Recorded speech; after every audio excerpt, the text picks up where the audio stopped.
Welcome back from spring break, Berkeley. Get ready for the onslaught of sproul flyering, sidewalk chalking, and general mayhem. It's the ASUC election campaign season.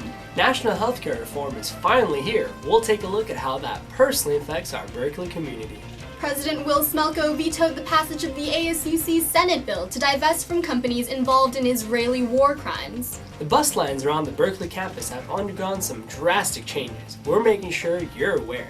We're bringing you all the latest headlines you need to know on the Berkeley Beat. I'm Reena Flores. And I'm Erik Mesropian.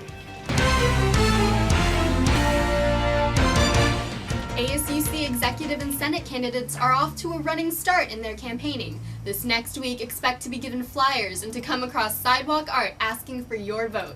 Executive slates for the two major parties, CalServe and Student Action, were announced a few weeks ago, but recently senatorial candidates have begun their own campaign kickoff parties. One student involved in a senator's campaign had this to say about the intensity of the campaign season. One thing I've noticed is that it can be really impersonal in a lot of ways, just like people standing on sprawl, just like trying to get people to memorize their names so that they can recognize on a ballot. Campaigning is just like, it's such an intense period of meeting people and trying to understand what they want from the ASUC. And now we take you to our very own correspondent Emma Vatopoulos, bringing us the latest news on the ASUC Senate bill on divestment. Emma, what can you tell us?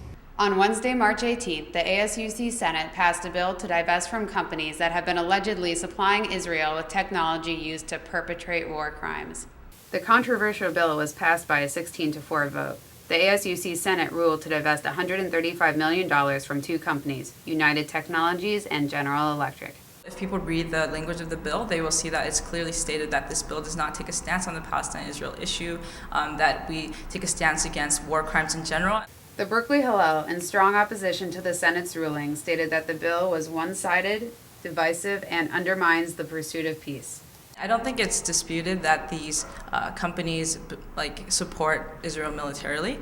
I think the dispute right now is whether they're used for self-defense or for war crimes. There were a lot of public comments coming in before we voted on this bill, and there were more than 200 people here at one point, community members, faculty. I think there were some parents here. And it wasn't just people from Jewish communities or from Palestinian communities or Muslim communities or Christian communities. It was people from all over the place. On March 24th, the bill was vetoed by ASUC President Will Smelko, who criticized the haste at which the bill was passed. Reporting for CalTV, this is Emma Vatopoulos. Back to you guys in the studio. Thanks, Emma. This past week was spring break hibernation for us Bears, but while students and staff were away, the city has undergone several noticeable changes. AC Transit, the public bus lines for Alameda and Contra Costa counties, has recently implemented a new series of schedule and route changes. Among other lines running to and from campus, these changes include the cancellation of the popular 51 line. For more detailed information, head to their website, actransit.org, and make sure to adjust your schedules accordingly. We now take a look at another bill, this time in national news, the healthcare reform bill. It was passed last Sunday by the House of Representatives in a close 219 to 212 vote. While the reform bill's changes to our system don't go into effect until 2014, its future impact for students is great. It increases the age limit for remaining on their parents' health insurance to the age of 26, as long as they are still in school.